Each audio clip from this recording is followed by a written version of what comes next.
I taught preschool for 8 years. Oh my God, the whole time the kids were teaching me that I hate kids. I know. No, the first day of preschool, that's tough. That's tough. It's a lot of crying, a lot of screaming. Ugh. And eventually I just have to get out of bed, you know? Start my day. I was a fun teacher though. I really loved it. I was wacky. You know, I come in creative, right, goofy. Come in like, all right, everybody, let's come on over to the table for snack time. But I always wanted to just slip in a few curse words, just to see if they would notice. Yeah, like, all right, motherfuckers. Everybody over to the table. It's snack time, bitch. They wouldn't notice. I mean, they would repeat it, you know, but they don't know what they're saying.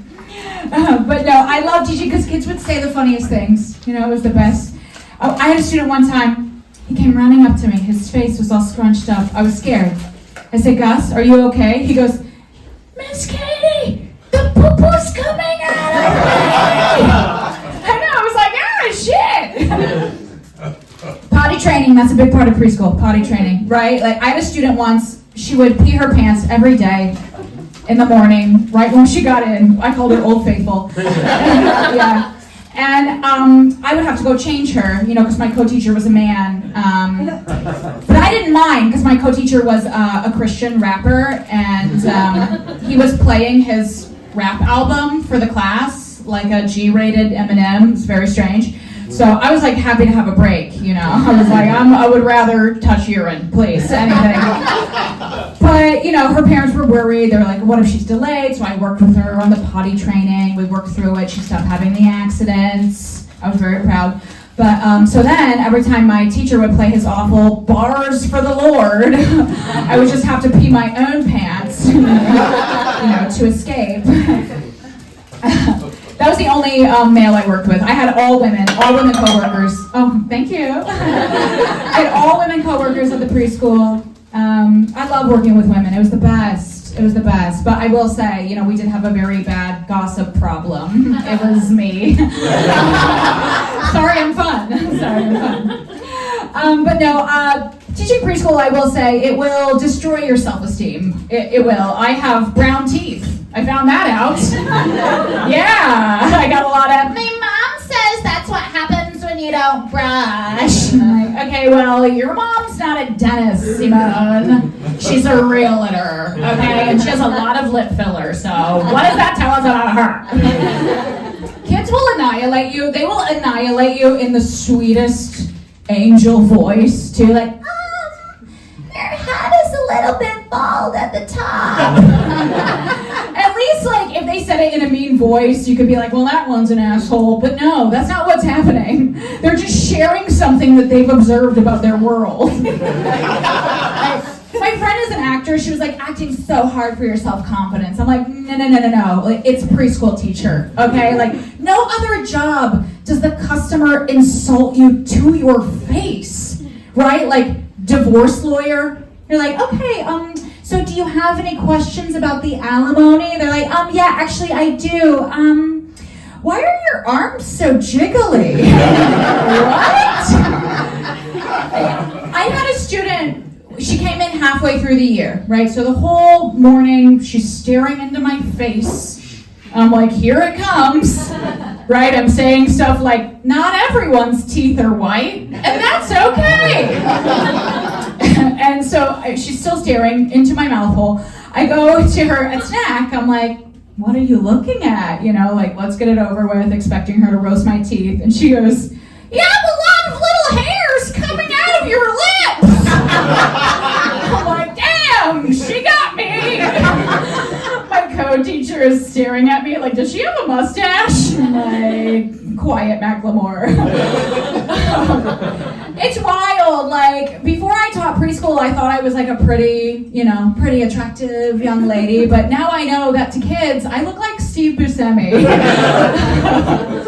No one is safe. Like, we did a lesson about family one time, and I brought in a picture of me and my husband. I'm like, this is my family. The kids were like, is that your dad? Close. That's my daddy. I will say, my husband and I, we do have a 14-year age difference, so that's probably part of it. He's older. I feel like I need to specify. I don't want anyone to get concerned. But he's actually also a former teacher. Isn't that fun? Yeah, we're a teacher couple. Yeah, a teacher couple is very cute. So our foreplay is a sticker chart. I know, it's a lot of positive reinforcement. I'm like, ooh, someone took the trash out tonight. Gold star. We are working our way towards a pizza party. But yeah, so my husband is 14 years older, and that's a lot. It's an entire Billie Eilish fan. He's a former educator, and actually right after we got engaged, I found out that he taught 8th grade the year I was in it. Oh no. He was upset. He was like, what do you think your mom and dad are going to say? I'm like, I guess we'll find out at the parent-teacher conference. Do we have parents? Any parents in the crowd tonight? Mm-hmm. Yes, okay, good for you. I like that. That was a very parental. Yeah, and I'm tired. Okay, very cool. How old are your kids, sir?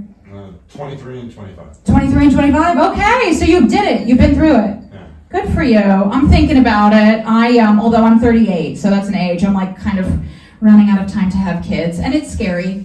Sometimes I'm just like, oh my God, like what if I have to spend the rest of my life having fun? Oh, poor me. No, I will say something that's funny about parents. Every parent thinks their kid is a genius. Isn't that nuts? I mean, teaching preschool, it's like, it feels mean to disagree, so I would just go with it, Like, we had a mom one time, she thought her son was like a Mozart, a budding Mozart. She would always corner us after class, like, well, Felix has been taking private lessons on a rare prehistoric string instrument, and he's really showing talent. I'm like, oh, that's amazing. In class, he is showing talent for eating glue. He loves it. It's sad though, like some parents are really delusional. They're like, oh my God, he's gonna be a doctor. He'll probably go into podiatry. I look over, the kid is like gnawing their shoe. Okay, I don't know if he can work at Foot Locker at this point. But I didn't mind, I think it's sweet when the parents think their kids are special, and they are. The only parents that I couldn't stand were the ones that would bring their kid to school sick.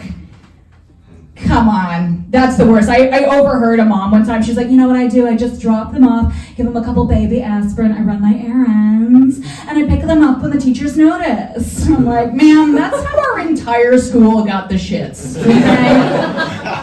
By the way, we notice, okay? Your son has pink eye, it looks like he's wearing a basketball. It's oozing. And I know the pandemic was bad, obviously it was bad. But I do feel like for some people, it was karma. Okay, hear me out. By some people, I mean the people that are bringing their kids to school sick. Hello! I'm like, oh, surprise, Kathy. You're the teacher now, bitch! Oh, it's hard, I know. You need a bathroom break, don't you? Well, that's what happens when people spread diseases. I also was like a little salty with the people bringing their kids to school sick because the preschool that I worked at was very, very wealthy. Per year, it cost what my college cost per year. And then I worked morning preschool, so I was only part-time, so I didn't qualify for health care. Yeah, I know. So it was like a spring break, very awkward time for us. The parents would be like, oh my God, we just got back from Turks and Caicos. That was amazing. Where did you go for spring break, Miss Katie? I'm like, oh no, I just stayed here. I'm actually saving up for a trip to the gynecologist. Yeah, I can't wait. I can't wait. I literally cannot wait. I didn't have healthcare for like 8 years, and it was tough. It was like every time I wanted to see a doctor, I just have to ask really loudly on the airplane.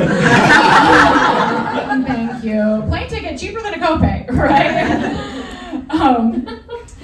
But I will say, let me share one more thing. So my husband, I mentioned, he's also a former teacher. He taught special education. He taught a lot of kids with behavioral issues. And one thing that's really intrinsic to that type of work is you create an individualized education plan for the kids. It's called an IEP, and you work with them on objectives, and it's part of the whole thing. And it's not funny, but I will say, nothing funny about that. It's, it's great work. But so we moved in together, my husband and I. This was a couple of years ago. My husband's very neat, and I am very messy. Again, fun, okay? Remember that part. So he comes to me, and he's got a printed out chart of like some goals that we can have together, and they're like progressive goals of like, first we're going to start putting the cap back on the toothpaste, and then we're going to make sure that we take the laundry off the floor. We put it in the hamper. I was like, oh my God, did you make me an IEP? And I thought it was really sweet until I remember like all the times he has introduced me to people as his special someone. Wait a second. But I do my like preschool techniques on him as well. Like one thing I do with him a lot is modeling. Modeling's like a big part of preschool. That's where you kind of like you tell the kids what you're doing, appropriate behavior as you're showing them. Like, I'm sharing with you because that's the nice thing to do. And it's fun, but it's also super passive aggressive. So I like to bring it into my relationship. I'm like, oh no, look, my sweater has a hole in it. I'm gonna recycle it instead of wearing it for the next 10 years. Gold star. But no, it was amazing. I loved teaching preschool. It was the best. I will say the hardest part about teaching preschool, the tantrums. Probably the tantrums were rough, and when I would come out of it, I was just embarrassed.